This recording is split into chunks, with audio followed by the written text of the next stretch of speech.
Okay, so today is our topic long E sound. Okay, long E sound में हम E का sound नहीं लेंगे, E को pronounce करेंगे as a E. Okay, like B, E, B. Okay, यहाँ पे यही rule follow होगा. When two vowels go walking, the first does the talking. तो ये दो vowels हैं, दोनों vowels हैं, तो फर्स्ट वाले का हम सिर्फ नेम लेंगे. ओके, स ई, सी, फ ई ट, फीट.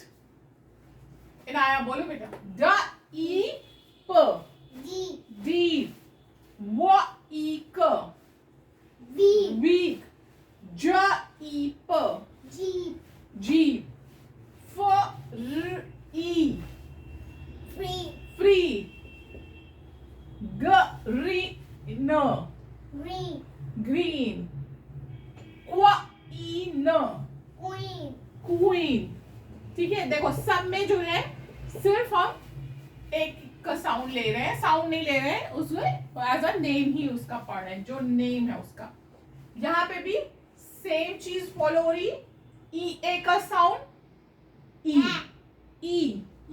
ठीक है, ई ए जब साथ में आएगा तो हम कैसे प्रोनाउंस करेंगे? ई प्रोनाउंस करेंगे. ओके, ए को साइलेंट कर देंगे, ई को एज अ ई पढ़ेंगे.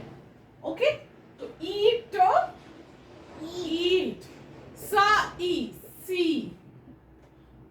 ट ई, टी. एक क्रॉस.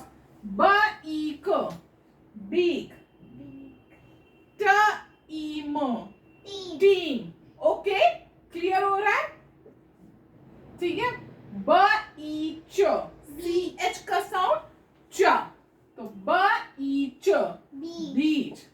ओके, और इसके लिए आगे मेरे साथ बने रहिए, मुझे फॉलो करिए, और नेक्स्ट हम कल भी लॉन्ग साउंड्स के बारे में और डिटेल्स जानेंगे. Till then